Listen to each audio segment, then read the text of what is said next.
What's going on, team? Welcome back along to the Super Rugby preview. It is round 3 time, and we have 2 special guests on the show for you all today. The first one, you already know who that is, and that will be Brett, coming to you from over the Great Ditch. Back on the show again. Brett, your first time reviewing or previewing this season. Welcome back along. Yeah, thanks, man. Always great to be on the channel, and yeah, thanks for having me again. No problems whatsoever. We have a second guest as well, but before we introduce that one, we'll turn our attention to the SuperBru leaderboard, because this is where you may recognise this man. We sit in second spot. My picks, I think, going fantastically well, but one man is doing a little bit better by 0.77 of a point. That is all. Not even one result. That's all. But he's still claiming the #1 spot, and it is a man from the Northern Hemisphere, so he's doing all you guys to shame as well as me. But Taz, welcome along to the show for the first time. Hello, boys. Yeah, thanks for having me, Cornflake, mate. It's quite astonishing that a Northern Hemisphere guy who loves his rugby beating all you lot at your own game. It's all right, though. Still early in the season. It's still. I'm taking #1 spot at the moment, but we've still got loads of games left. Yeah. So let's see. Yep, a long way still to go. On the rest of the table, though, Brett, talk to us, buddy. What's happening with your picks? Yeah, I'm not sure. I think it's because I changed location this year. I think that's somewhat factor. Moved town, so I think that's what I'm blaming it on. I don't know. I always sort of have a slow start to the season, but no, I'll beat you by the end of the season, I think, Steve. And like you said, I'm a couple of places up on driving more at this stage, so can't go wrong with that, I guess. His conservative strategy doesn't seem to be working very well this season. So, like Taz said, plenty of games to be played. So, I wouldn't get too comfortable up the top there, boys. I'm loving life. I'm loving life at the top. It's nice. Same here, mate. I just Same here. waving. Hello, everyone. Nice to see you all there. I just have to hang on. Got to put the cap on my head just to rub salt into the wound. There we go. Loving that yellow cap. It's not white, Brett. It's white. Though, I love the fact that Driving Maul's down on 46th. Ryan, who we had on last week on the show, is 47th. Oh, it is glorious. It is absolutely glorious to see all those guys down there struggling, while us, lowly peasants are way up the top, loving life at the top of the table. But maybe it's the curse to be on your show then, mate. Maybe Taz is going to go down the rankings now that he's been on here. It's the curse of being on the show, I reckon. The cornflake curse. That's great. I might just get anyone who's beating me on the show, and I'll be #1. I love that idea. If that happens this weekend, whoever's finishing #1, be in touch, because you'll be on the show next week. Alrighty, folks, let's get straight into the show. We have, of course, the 7 games to dig into. The Waratahs are on the bye this round, but something I didn't mention last round was the yellow card situation. It's always a favourite of mine. Of course, in 2017, we had the big total of 143 yellow cards. After 2 rounds in 2018, we have had 11. Now, do either of you guys want to take a stab at how many yellow cards, or even cards in total, we've had this season? Probably 4, 5, I would say. It's very low. Okay. Right, that's what I think. Yeah. I mean, I know we've already had a red this season, but in terms of that, probably, I would say 7, 8. Hey. Well done. 9 cards in total, 1 red and 8 yellows. Surprisingly, down on last year as well, which, like I said, had 11. So, yeah, it's interesting because yellow cards, always an entertaining pleasure and part of the season. But let's get into the aerial action. Though it's game #1. The Hurricanes are hosting the Brumbies. This is not at Westpac either. It's at Central Energy Trust Arena. Yep, a real mouthful of a name. It's in Palmerston North. And this one, I think, has huge potential to be an interesting matchup. The home team, the Hurricanes, we all know, didn't start this season at all too well, kicking off the season with 2 games on the road to play the Waratahs, then to play the Crusaders. Now they're finally home, if you'd call it home. Do you think, Brett, the home ground advantage is going to make a big difference for them? Yeah, for sure. I think if this was in Canberra, we'd be looking at a very different game. I think going to New Zealand, especially for Aussie teams, is always really, really difficult. And the home ground advantage, especially with the Kiwis, you just can never discount that, really. So Especially, I think, going away from Wellington, they should get a pretty decent crowd in, those people that normally don't get to watch Super Rugby games. And I know that's definitely the case in Australia when teams move to more regional areas, they get a good crowd in. So I assume they'll get a good crowd in, and I assume they'll get a very vocal, high-energy crowd. So I think that will really make a difference for them. Yeah, you're guaranteed to get a packed house there at Palmerston North. They'll be loving a bit of Super Rugby down there as well. Something we're probably going to talk about a lot, especially with New Zealand teams heading into this weekend's action, is the All Blacks and their 180-minute have-to-have a rest sort of thing over the opening 3 rounds. We've already seen Geordie Barrett's out for this Hurricanes team. Beauden Barrett has come into the side. That is really all that's affected the Hurricanes much. But how do you think that's going to affect the Hurricanes, Taz, going into this round? Well, it's like you say, Brodie Barrett's coming back in, and Surveyor's coming back in the number 8, isn't he? So that's going to be making more platform for the pack. It's like last week, I thought when TJ Perenara come on, he kind of changed the game and made it more structure for the game to be played for Hurricanes' way, fast-paced, moving the ball, and then now he's starting as well with Barrett and Barrett. They're lightning together, aren't they? And as you guys know, being down there, I can only say that the Hurricanes are going to probably improve this week over the last 2 by massively. Yeah, they need to as well, because they've been pretty average as well. They were pretty poor in the first game, and then against the Crusaders, they were just completely wiped off the table. Well, it's apparently, if you have to admit that during the game, that in the Crusaders game, the Crusaders got the lucky bounce of the ball, really. Most 50-50s went to them.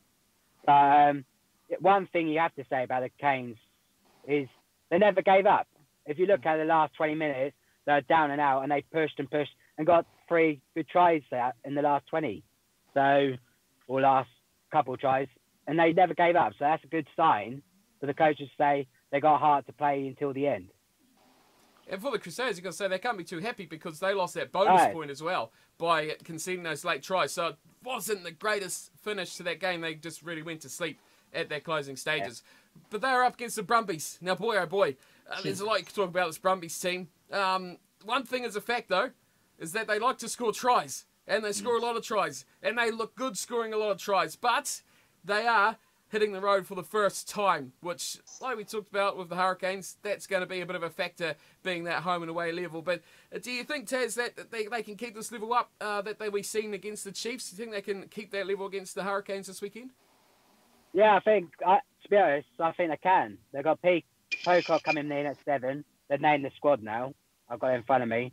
They've kind of kept the same team. Chance Penny's still 11. And Banks is 15. And they're still playing with the same tempo.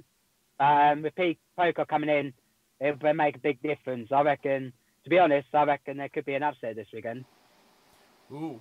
Shots fired already. The Australians, though, Brett, what are they up to? Is this going to be the big season of Super Rugby for the Australian sides? The Brumbies leading from the front, but more importantly, though, Christian Lealiifano, how crucial is he to this Brumbies side? Oh, he's a start and end with everything they do. In that game last week, he was just outstanding. He's normally a great tactical kicker, a good tactical fly half, but he was just generating all their attacking plays last week. Just a supporting play as well. There's one of their tries they scored where his offload kicked it off. He got tackled. He got quickly back up to the ground, back up with the ball carrier, got the ball again, and then put another offload in again to set up that try. So he's been great, and it's obviously he's one of the great comeback stories in world sport. Obviously been diagnosed with I think it was leukemia 2 years ago or 3 years ago, and amazing comeback story, especially playing the level he was last week. I think if anyone told you they thought the Brumbies were going to absolutely ravage the Chiefs this time last week, I'd call them a liar, to be honest, because I don't think anyone saw that. Maybe a Brumbies winning, but not winning in that fashion, especially scoring so many tries against the New Zealand team. It's really positive signs for Australian rugby that, an Australian team can dominate a New Zealand team. And the Brumbies are fantastic. And just what you said there, how they love scoring tries this season, that's something you don't normally say about Brumbies rugby in general. Normally they've been that traditional rolling maul kicking type team. They've sort of been the more traditional conservative Australian team throughout history. So I think it's really promising signs for them. And like you said, Lilo Fano in great form. Yeah, and we've seen it in round one, even with the Brumbies, didn't we, when they played the Rebels? That was a try fest. It was a 5 or 6 tries in the first half between those two sides. It was just defence was a voluntary part of the game. But you've got to put it on the line, boys. Who's going to take this crucial opening round victory, Brett?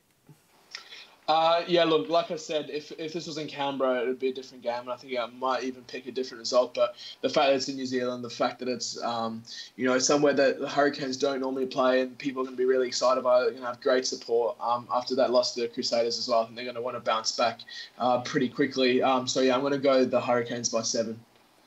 Hurricanes by 7 for Brett. Taz, what you got? I've gone for the Brumbies by 5. Oh, and there we go. Straight away, we've got a contrast. That's what we like to see. I'm siding with Brett on this one, though. I'm going Hurricanes by 3. I could see it either way, though. Either of those results, very possible. It depends how the Brumbies adjust, I guess you could say, going over to New Zealand and playing against a desperate Hurricane side. Yeah, anything else to add on that? Yep. Yeah, it's kind of down to how the Brumbies defend. If the Brumbies stay solid, I can see an upset. That's why I put it. But, and if they score tries like they have been, like for free, it's unbelievable. And yes, the Canes can score and they're solid and that. But I reckon this could be a good upset. I reckon. And that's probably why he's top of the table. That's all we can say. Let's move on. The second game of the weekend. The Rebels are at home to the Highlanders. Now, we're lucky enough to have the lineups for both the sides in this game. But the Rebels back in action. They defeated the Brumbies in round 1. They had the bye in round number 2.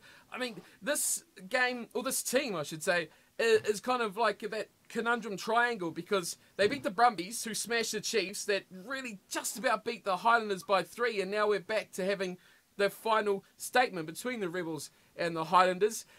Are they really this good, Brett? Are the Rebels the real deal after just one game? Can we read much into that with the bye in round 2?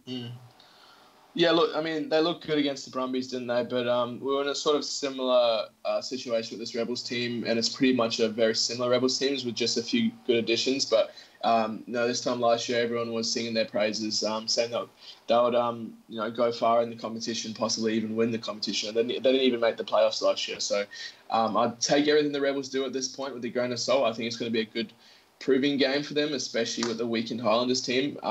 So I wouldn't write too much into them. I think they've got a lot more proving to do. And like you said, they had the bye last week, so they've only had 1 week's work to look at. So I wouldn't say they're the real deal yet, but they're definitely on their way to proving that they are. I think I'll start the team, Taz, don't they? The lineup they've named, very similar to what they played in round 1. But you've got to look at the comparisons between these teams, especially that 9 and 10 combination with Will Genia and Quade Cooper just looks dangerous, doesn't it? Oh, absolutely. You've got to think Cooper's one of the best 10s when he's got forward ball rugby. When he's got front ball rugby, he's one of the best coming off the foot, attacking rugby. Yes, his defence and tackling is pretty shocking for fly half. That's what fly halves do. They can't tackle to save their lives. But unless you're Johnny Wilkinson and Johnny Saxon and that. But anyway, that's with the Rebels playing. They've got a top. They had the bye, so obviously they're going to pull their top guns out, and it's going to look good. And against a weakened Highlanders team with both Smiths rested and Thompson out, didn't pass fit and stuff, it could be a change. It's kind of a tricky one. See how the Rebels play again, even though it's against a weaker Highlanders team. Like Brett said, they've still got quite a lot to prove to show they're number 1 in Australia yet. So the Highlanders, they are 2-0. One of only 3 teams in the competition that are 2-0. They seem to have worked out how to win their close games, and they've got that continuity that's surely got to be their advantage over the Rebels, Taz. Do you think that's the area that this Highlanders team as a unit are going to get it over the Rebels if they can get this victory? Yeah, the thing with the Highlanders, they haven't got a load of high top quality players, but they've got good players, and they play as a team and they work for each other. If you look at the pack, it's a solid pack. And with the backs, yes, we've got Thompson out and and Mackay's coming in at 13. Yeah, with good ball rugby, Highlanders can close the game out, and we've proven that in the first 2 rounds. And I reckon that they've got the chance, if they keep Daniel and Cooper quiet, then I reckon they'll come away from Australia with a win. Do you think, Brett, that this is a clever idea from the Highlanders with this All Blacks resting situation, the whole 180-minute job that they've got to do? Do you think they've timed this right to get rid of the guys like Aaron Smith, Ben Smith, especially those two in the back line that really do hold this team together?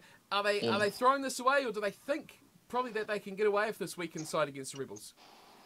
Yeah, I think, obviously they have no control over... They have control when they do it, but they have to do it. It's a bit of a headache for the Super Rugby teams, but obviously you can see why New Zealand Rugby's doing it.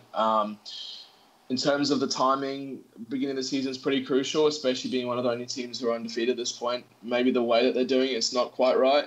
Maybe filter some of the players out and keep some of the key players in, and when they bring the rest of the guys back, I think that's the way I'll be doing it, rather than taking pretty much everyone out at once. But I think most New Zealand teams will back their depth anyway, and the Super Rugby teams do run deep with it, especially with young talent. So I guess it's a good opportunity against the Rebels. Possibly not the best time. I feel like it's more teams like the Sunwolves where you can do things like that, but you never know. I think it is a mistake, but I definitely think there still is a chance for this younger team to actually pip the Rebels.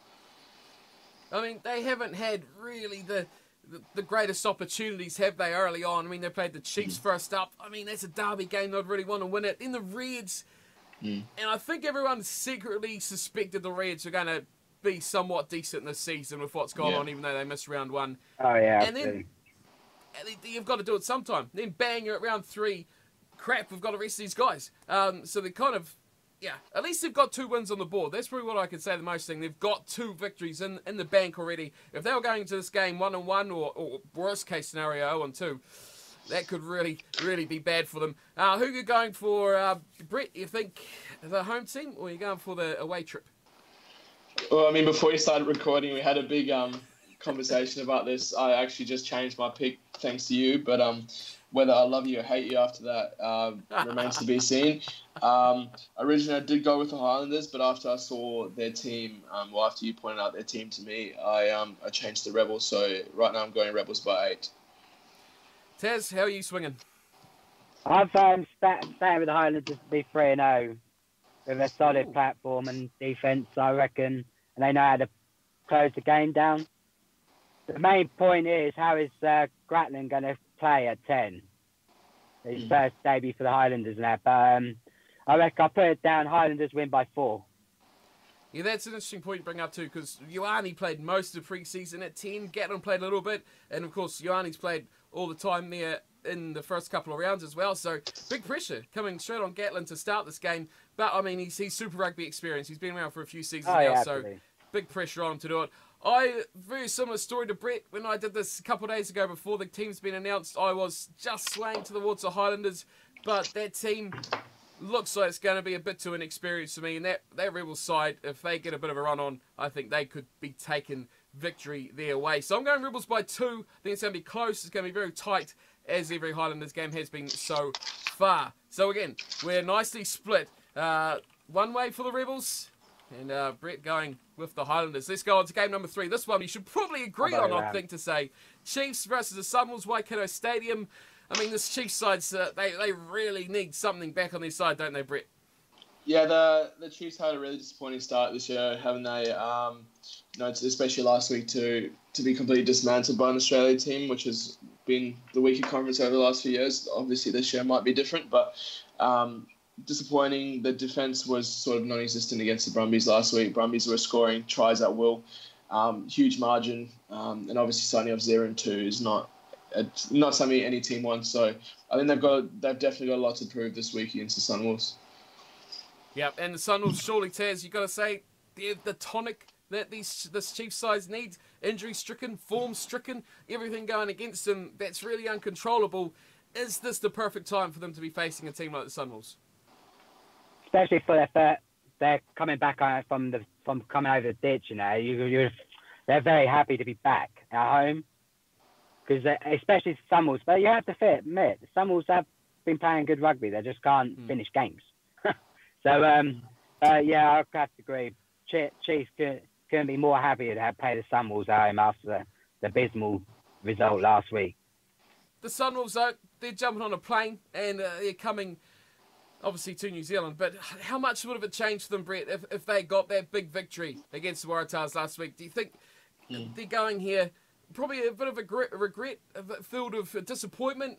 It's going to affect their confidence of, like Taz says, how they can finish and close out matches.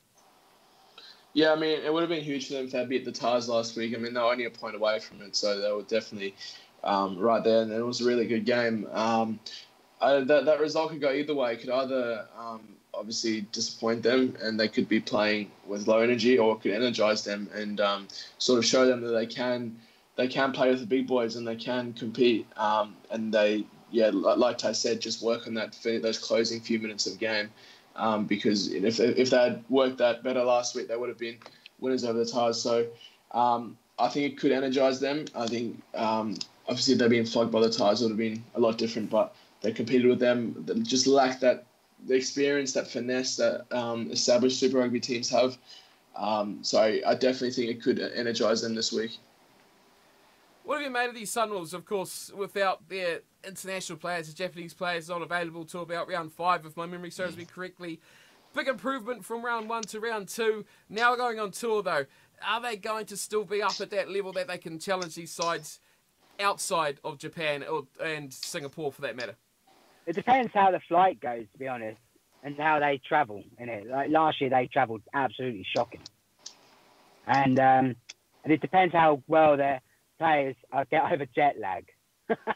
And if they're going to play expensive rugby. That's how some play. It depends how well they can. It's like Super Rugby in general. It's how they defend. Sometimes watching it from a Northern Hemisphere guy perspective, defending is like non-existent, and up here, it's more defense work. With the Sunwolves, if Hayden Parker, who's been absolutely brilliant from this year, taking the ball to line, offloading, if he plays well, it'll show how much Sunwolves improved, and it all depends how quick ball they can get and get a big Chiefs pack moving. So we all in agreement for once, for the first time in today's episode. Brett, are you backing the Chiefs?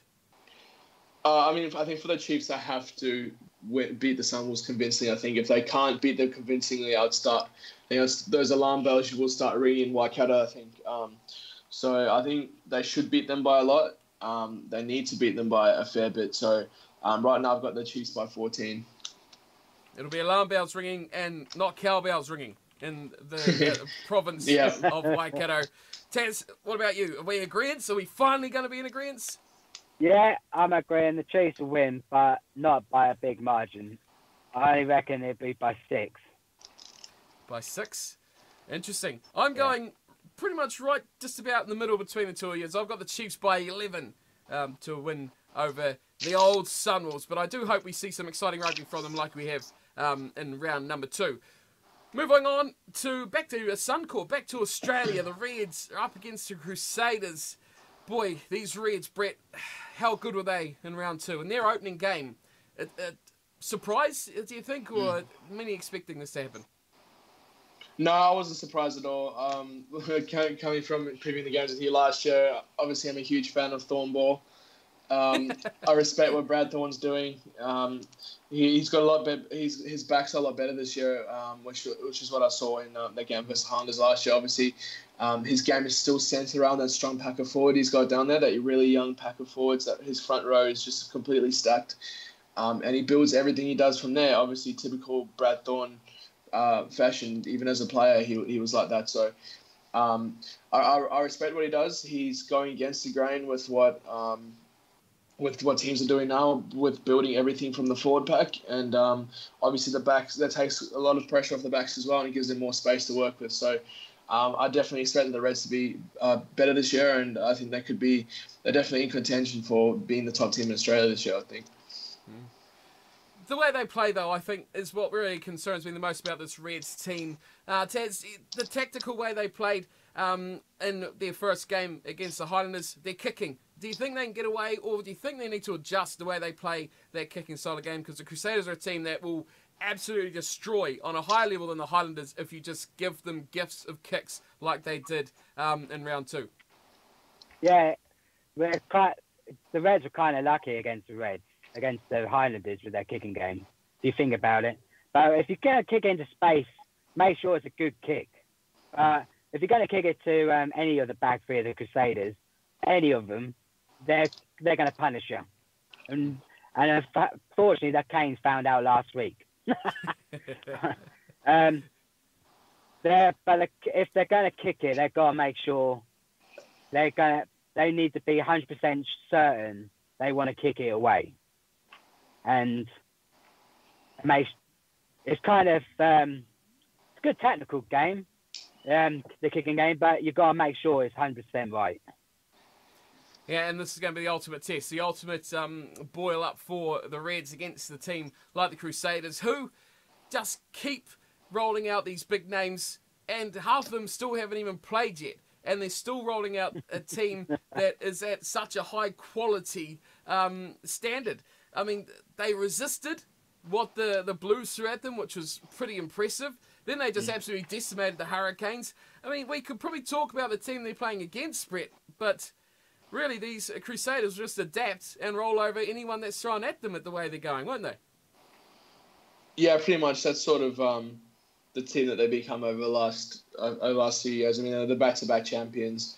If they win this year, obviously be their 10th championship overall. So you can never doubt the Crusaders' culture, and they've always been that sort of team. I do think Suncorp will present a pretty interesting challenge for them. I think they've just unveiled a golden John Eel statue as well, just outside Suncorp, which I don't know whether they'll get more people in. Hopefully it will. They've been sort of struggling for numbers up there, but I think this new Reds team should hopefully draw some more people into Suncorp. But it's never been an easy place to play, and I do think that the Crusaders are by far the favourites, but I do think the Reds could give them a run for their money at Suncorp. Tell me, Taz, where does this Reds team find a weakness in the Crusaders? Where do they have to target? We know they've got a good pack. I'm talking about the Reds, a pretty solid pack. They've shown they've got the excitement in the backs, but they've got to find an area to target. Where do you think they're going to go for with this Crusaders side? Well, if they can get quick ball and give the ball to the youngster, Jordan Padara, the 13th of Reds, Pataya? Yeah, he was electric, isn't he? He is something special. And if he can get quick ball and have a bit of space and do some quick footwork, then I reckon that's where they're going to find the space and get forward running rugby, really. They got to get quick ball, really. Get the forwards over the line and get quick ball for the backs to play. But anyway, you can't really find a fault, though, in the Crusaders, really. If you look in their lineup, it's just no faults whatsoever. The centres are solid. You've got Ryan Crocker, who's one of the most underrated players in All Black rugby. He's just Mr. Consistent. And then you've got the backs, who's just electric and good players. You just can't find faults. I'm trying to find faults, but you can't. Yeah. It's tough. It's tough to find a way to break them down. Are we in agreement? 2 matches in a row, Brett. Are you going the visiting side or the Reds to razzle their first win? Yeah, no, I don't think. I think the Crusaders will adapt, like you said. I do think the Reds could pull an upset here quite easily, but yeah, I've got the Crusaders by 12. Crusaders by 12, big margin. Now, Taz, are you in agreement? Yeah, I'm agreeing. I've gone a little bit less. I've gone by 10. Oh, geez, and I Very thought close. I'd gone rather conservative, yeah. Well, I've actually gone Crusaders by 9, so we're going 19, 12. There we go. Who's going to get that margin? That's going to be an interesting one. There we go. Right, on to the tough ones. Now, Africa has been far too tough to pick in these opening 2 rounds to Stormers. What are they up to? The Bulls, what's going on there? The Lions are up against the Bull, and the Lions, what's going on with them as well? They're up in action against the Bulls. Ellis Park, they are at home. The Lions, Brett, they will not be pleased being 1-1 after 2 rounds. Yep, well, finally gets a preview in my homeland. The Lions definitely last week. I know they stuffed up a lot of people's SuperBru picks. I think they had a good first round, getting a win in Argentina, which is never easy. But they definitely didn't back it up. Probably their travel was showing a bit there.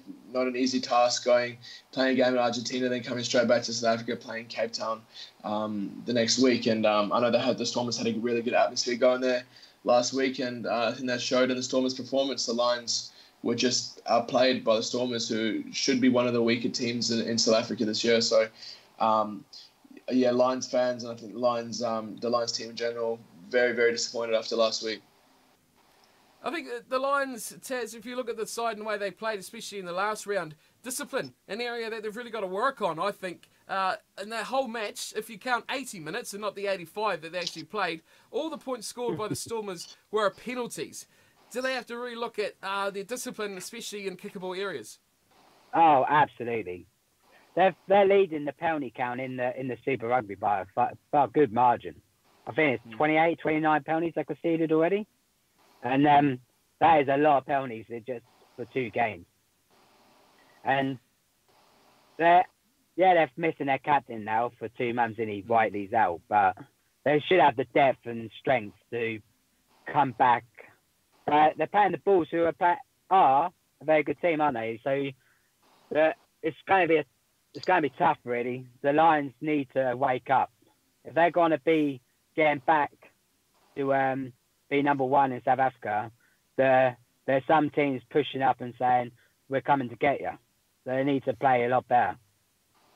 Yeah, they need to lift a lot more. They're up against Bulls like you talked about. I think the Bulls really lost their way in the round 2 matchup. Didn't adapt at all to the weather conditions that they were in. Is that going to be a problem for them, Brett? That just their ability or possibly their game plan in matches, not having a plan B, not having another option if things go wrong for them? Yeah, it probably will be. It's sort of one of the side effects of having a new coach.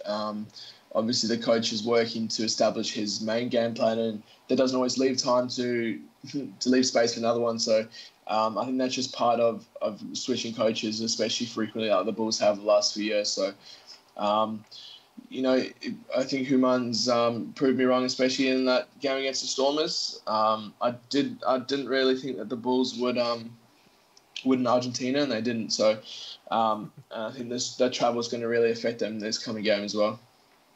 Yep, travel. That was my final point here about the Bulls. Taz, the fluffy blankets at home, just too nice for the Bulls to have to go away and play rugby without them. Absolutely. The travel's going to kill most teams. They're going over to Argentina, playing, come back, and then having a 6-day rest or 7-day rest. It's going to kill them. There's not going to be great fun for them to do that. And I reckon the Bulls are going to struggle with their travel this year. They've done it for the last couple of years. They've struggled with their travel. So, and I can't see no change this season. Yep, that is an area that a lot of South African teams generally do struggle with. The Lions, though, they are the home side, which I think is going to be pretty much the only thing I'm really considering about this matchup between the two sides. Have you guys got a home win, Brett? Yeah, I've got a home win right now. Obviously, the Lions have to overcome losing Warren Whiteley, but that's literally something that's a yearly occurrence, unfortunately, for the Lions. He's always injured. He's a bit like Pat Lambie, but he's always injured, so they can sort of set their calendars to trying to find a new avenue for that. But they've always been injury stricken. The Lions always lost a lot of their star players, but they've made the last 3 finals, haven't they? So they always find a way to adapt and overcome. So it's also at Ellis Park. Obviously, not a long trip from Pretoria to Joburg, but obviously the home ground turf is at the Lions. So I've got the Lions by 8. Oh, that's a bit too close to what I've got. Taz, how about you? I put the Lions to win by 4. I reckon it's going to be a pack game. It's going to come down to the packs and the scrums and lineouts. It's going to be set play rugby, really, I can see, and how well the teams do to it. And if they play well, they can have a good platform. And it's a kick back to back. It can be either. And the close one, I was up in the air and wished what team to go by, and I've decided the Lions by 4. Lions by 4. Well, I am in complete agreement with Brett because my pick was also Lions by 8. So there we go. We agree on that one. But all three of us agreeing is that 3 games in a row. It's almost unprecedented. Goodness me. We'll carry on in South Africa though. It's got your side, Brett, the Sharks, up against the Stormers. Kings Park. They are playing it. Now, tell me about the Sharks. How are the Sharks going? What have you thought about the Sharks this season so far? Yeah, my Sharks. I've been really impressed with them this year. Obviously, we beat the Sunwolves. The first half wasn't great, but we overcame that and put in a really good performance. I was doubtful against the Blues. I actually tipped the Blues last week, so yeah, I thought the Blues. You can't pick against your own team. Well, it really punished me. So, after what I saw from the Blues against the Crusaders, I thought they'll be really good. But the Sharks were extremely, extremely impressive, and a lot of the young core had really, really good games. I think Fussy, the young winger, was absolutely outstanding for the Sharks. So, scored some really good tries. Their defense, as normal, was decent. And yeah, I'm just impressed what they've been doing this year. Pretty emotional week though for them. Obviously, 2 of the star players announcing they are going to leave after next year, both going to the Sale Sharks. They probably weren't sure which Sharks they were going to play for, so they made a mistake. But it seems quite, they might have got a bit confused there. But yeah, both signed. But Akafana Mava and Robert Dupree are both leaving. Obviously, 2 really key players. Akafana Mava, one of the best hookers going around world rugby right now, which is a shame. But we do have them for the rest of the season, so I think this could be a good game for the Sharks. Oh dear! Once a shark, always a shark, eh? They'll never change. Yep. Pretty much. The Stormers, they got a similar problem, I think. The Stormers to what the Bulls had, what we just talked about. Travel is going to be a real thorn in their side throughout it.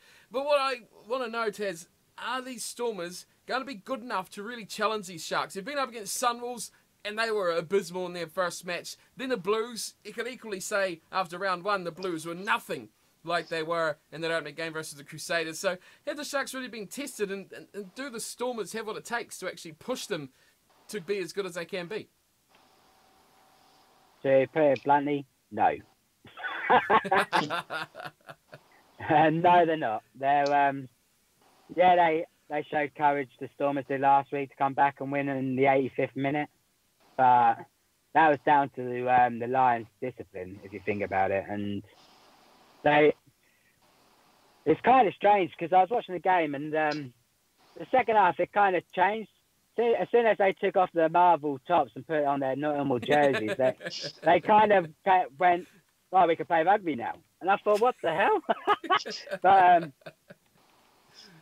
I can't see the Stormers beating the Sharks. The Sharks are, at the moment, the pack is solid. You can't get a bad pack, and the driving mauls they were doing against the Blues were conceding penalties for will, really, on the driving maul, and they were lucky not to get a yellow when Naka scored. But I think the whole squad of the Sharks is going to be too strong for the Stormers. It was indeed, and the away match factor is going to be a big part to play in that as well for the Stormers. I think they're going to be a threat for me. It's at home as well, so that's what they've got to look forward to in the future. Sharks victory is what I've got on my sheet. Brett, are you following the drum of the band? Yeah, sure. The margin though, the Sharks have sort of struggled against the Stormers in fixtures over the last few years. So I haven't gone. I've gone pretty conservative, sort of the driving maul approach, which apparently isn't working very well this season. But yeah, right now I've got the Sharks by 5. Sharks by 5, close one. Taz, how about yourself? Well, after talking and me up with the Sharks, I put him by 6, but I might have to change that before the weekend. I'm going to put change it to Sharks by 10. Sharks by 10. He's going bigger. Well, once again, I've split the cake right down the middle, and I'm going Sharks by 8 between the two of you. So that should make for an interesting matchup if it's somewhere around there, we could all share the points and share the yellow cap wherever it's gone. I'll throw it on the floor. Final matchup of the weekend. We're over to Argentina. The Jaguares are up against the Blues. It's been at Buenos Aires. And, I mean, I don't know if I really want to talk about the Blues at all. They're abysmal. So we're going to talk about the Jaguares. Are we going to see a performance from this Argentinian outfit, Brett, like we've seen in that last 20 minutes against the Bulls? Can they do that for a whole match? I mean, I'm not sure if they can do it for the whole match, but they might not even need to do it for the whole match. They're at home, which is always, as soon as you see the Jags at home, that's definitely a lot going in their favour. And I think the bookies are definitely do keep an eye on where the Jags are playing. They might just need to, like they did against the Bulls, there might be a similar situation. I mean, the Blues didn't look too flashy against the Sharks, and then add like double that travel to flying to Durban, flying to Argentina. So I definitely think they can do it. I think they will do it. But I probably getting ahead of myself. Probably got some more previewing to do before I give my score. The problem for the Jaguares, though, Taz, I think in this match, they need to be careful defensively. I think they need to look out for a team like the Blues are going to want to play. They're going to want to score tries, and they're going to want to, do the flashy stuff. The Blues aren't really a team that like doing the hard yards so much. If they can work out the defence and shut down that back line, the Jaguares should have a pretty good run, shouldn't they? Absolutely. Really, all Argentina, even international, they're known for the pack and scrums, and throwing the ball down in the ruck is going to be key for the Jaguars. So, wow, you've been able to sit down there. They need to keep the ball in the rucks tight. It's going to be to keep the clock rolling. It's going to be a forwards game for the Jags, and then when they've got opportunity to release the backs, do it. But in Argentina, just keep it in the ruck, keep it tight, tough rugby, and the Blues won't, as you say, do not like doing the hard graft. And if the Jags can do that for at least 60 minutes and get some points on the boards, then I can see the Jags coming away with a win.